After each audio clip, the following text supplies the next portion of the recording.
পদ্মা সেতুতে পরীক্ষামূলক রেল চলাচল শুরু হচ্ছে কাল। 6 মাস পর চলবে বাণিজ্যিকভাবে। অনাবাদি জমিতে তেল জাতীয় শস্য। চট্টগ্রামে 2500 হেক্টর জমিতে সরিষা ও সূর্যমুখী ফুলের আবাদ। লা লিগায় বেনজেমার হ্যাট্রিক। রিয়াল ভায়াদলিদকে 6-0 গোলে হারালো রিয়াল মাদ্রিদ।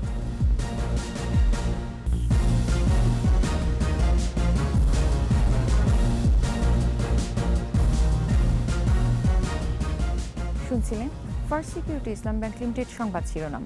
আমন্ত্রণ জানাচ্ছি দুপুর 12টার 21 সংবাদে। সাথে আছি আমি নার্গিস মজিদ লিমা। দর্শক, 21 টেলিভিশনের সংবাদ একই সাথে সরাসরি দেখতে পাবেন আমাদের ফেসবুক পেজ www.facebook.com/2124 অনলাইনে। এবার দক্ষিণ পশ্চিমাঞ্চলের মানুষের আরেকটি স্বপ্ন পূরণ হতে চলেছে। পদ্মার বুকে দেশের সর্ববৃহৎ রেল সেতু দিয়ে পরীক্ষামূলক চলাচল শুরু হচ্ছে কাল। 6 মাস পর ঢাকা থেকে ফরিদপুরের ভাঙ্গা পর্যন্ত বাণিজ্যিকভাবে চলবে রেল। এ নিয়ে রিপোর্ট করেছেন মোহাম্মদ নুরুন নবী, ছবি তুলেছেন ইয়াকুব।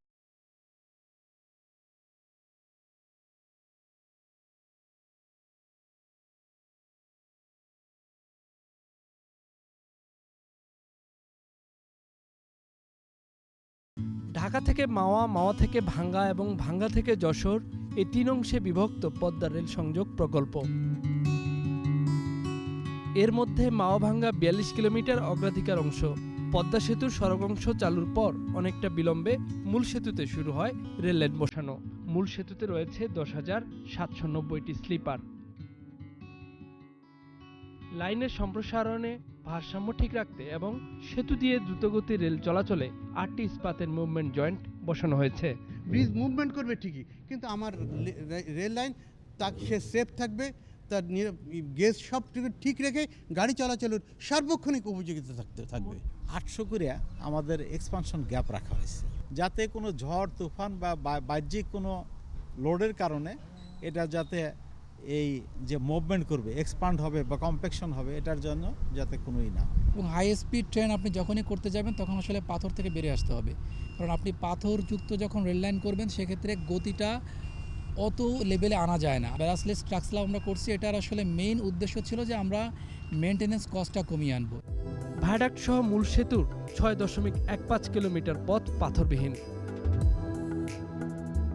বাদ বাকি অন্যান্য অংশে ভাঙা পর্যন্ত পাথর সহই বসেছে লাইন, তবে ব্যবহার করা হয়েছে বিশেষ ধরনের পাথর। রেল ক্রসিংয়ের স্বার্থে এখানে 200, 250, 300 স্পিডও যাতে আমরা দিলে পরে এটা কোনো সমস্যা না হয়। এখানে 13.5 কিলোমিটার, আবার ঢাকা সেকশন আছে 16.5 কিলোমিটার। এটা টোটালটার মধ্যে আমাদের গার্ড রেলও আছে। কখনো যদি ডিরেল হয় যাতে এই গার্ড রেল ওটাকে ট্রেনটাকে ধরে রাখতে পারে। মাওয়া ভাঙ্গা অংশে 32টি রেল কালভার্ট, 37টি আন্ডারপাস, 13টি রেল সেতু তৈরি হয়েছে। দ্রুততম সময়ে কাজ শেষ করা হলেও নির্মাণের সব পর্যায়ে বজায় রাখা হয়েছে বিশ্বমান।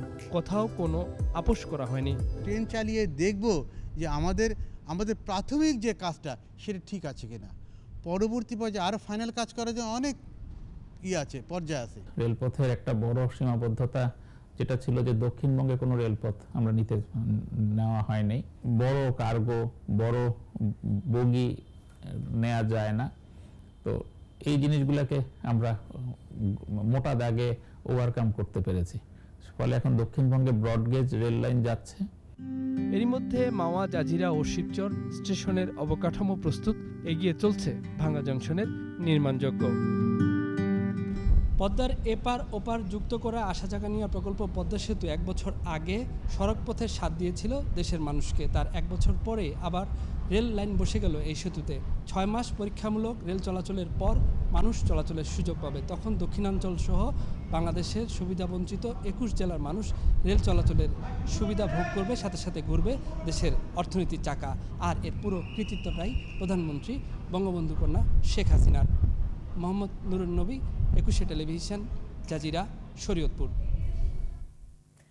অনাবাদি জমিতে তেল জাতীয় উদ্ভিদের উৎপাদন বাড়ানোর উদ্যোগ নিয়েছে কৃষি সম্প্রসারণ বিভাগ। এর অংশ হিসেবে চট্টগ্রামে এবার 2342 হেক্টর জমিতে আবাদ করা হয়েছে সরিষা ও সূর্যমুখী ফুলের।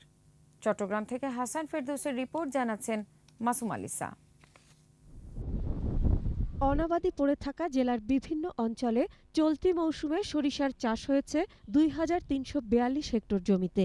সূর্যমুখী ফুলের চাষাবাদ করা হয়েছে ১১০ হেক্টর জমিতে।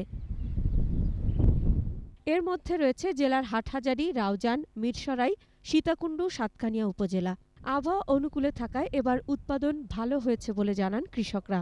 গত বছরও লাভবান হয়েছি ইনশাল্লাহ। এই বছরও এই জমিগুলো থাকতো খালি, কিন্তু আমি এবার এই আমন ধান কাটার পর সবগুলোতে সরিষা করে দিয়েছি। সূর্যমুখী থেকে আমরা একটা তেল, যে সূর্যমুখী সানফ্লাওয়ার অয়েল যেটা হয়, সেটার জন্যই আমি বিশেষ করে এই জিনিসটা করার চেষ্টা করেছি। এর আগে কিন্তু সূর্যমুখী বাগান আমি এখানে আর দেখি নাই। এটা হওয়ার পর থেকে এখানে আমরা প্রতিদিন আসি, আমাদের স্টুডেন্টদের প্যারেন্টস যারা আসে ওরাও আসেন। লাভবান হওয়ায় কৃষকরা সরিষা ও সূর্যমুখী ফুলের উৎপাদনের দিকে ঝুঁকছে বলে জানান কৃষি কর্মকর্তারা। তবে এজন্য আরও গণসচেতনতা বৃদ্ধির পাশাপাশি উৎপাদিত পণ্যের বাজারজাত করতে সহায়তা বাড়ানো প্রয়োজন বলে মনে করেন কৃষি কর্মকর্তারা। 22-17 এবং রকেট জাতের সরিষা আছে। আমরা বিভিন্ন সরিষা কৃষক পর্যবেক্ষণ করতেছে। গতবারও চাষ করেছিল, গতবার তার চাষকে লাভবান হয়েছে, এবারে তারা প্রায় 30 গুণ সরিষা বাড়িয়েছে। 20 লক্ষ মেট্রিক টন তেল আমদানি করতে হয়। ইম্পোর্টটা কমাতে হবে, আমাদের এক্সপোর্ট বাড়াতে হবে। সেই কারণে সরিষার আবাদ বাড়ানোর জন্য আমরা উদ্যোগ নিয়েছি। মাঠ পর্যায়ে কৃষকদের উদ্বুদ্ধকরণের মাধ্যমে চলতি মৌসুমে চট্টগ্রামে প্রায় ২,৮০০ টন সরিষা জাতীয় ফসলের উৎপাদন হবে বলে আশা করছেন জেলা কৃষি কর্মকর্তারা। উপজেলা পরিষদের ফান্ডের আর্থিক সহায়তায় এবং আমাদের উদ্বুদ্ধকরণের মাধ্যমে আমরা ডিএই লোকজন যারা কৃষি সম্পদ দপ্তরের কর্মকর্তাবৃন্দ আছে, উদ্বুদ্ধকরণের মাধ্যমে প্রায় আমাদের 3 গুণ বেশি উৎপাদন এলাকা বৃদ্ধি পেয়েছে, 142 হেক্টর। সরকারি সহায়তা বাড়ানো গেলে চট্টগ্রাম অঞ্চলে তেল জাতীয় শস্যের আরও উৎপাদন বাড়ানো সম্ভব হবে বলে আশা সংশ্লিষ্টদের। মাসুম আলিসা, 21 টেলিভিশন। আন্তর্জাতিক। রমজান মাসে গান চালানোয় নারী পরিচালিত একমাত্র রেডিও স্টেশন বন্ধ করে দিল তালেবান সরকার। এ প্রসঙ্গে আফগানিস্তানের বাদাখশান প্রদেশের তথ্য ও সংস্কৃতি বিভাগ জানায়, রেডিও স্টেশনটি ইসলামিক এমিরেটসের নিয়মকানুন ভেঙেছে। অন্যদিকে রেডিও স্টেশনের পক্ষে দাবি করা হচ্ছে তালেবান তাদের বিরুদ্ধে ষড়যন্ত্র করেছে।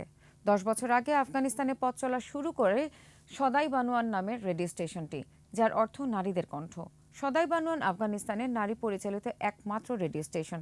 সেখানকার 8 জন কর্মীর মধ্যে 6 জনই নারী। এর আগে আফগানিস্তানে নারীদের উচ্চশিক্ষার পথ বন্ধ করতে ফতোয়া জারি করে তালেবান।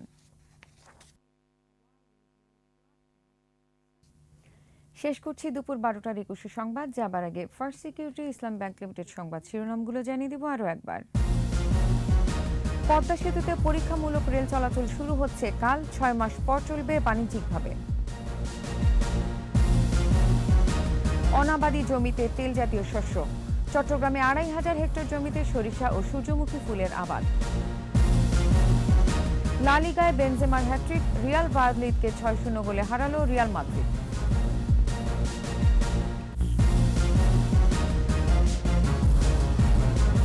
সর্বশেষ খবর জানতে ডায়াল করুন 2021 নম্বরে, আর ভিজিট করুন 21-tv.com ওয়েবসাইটে।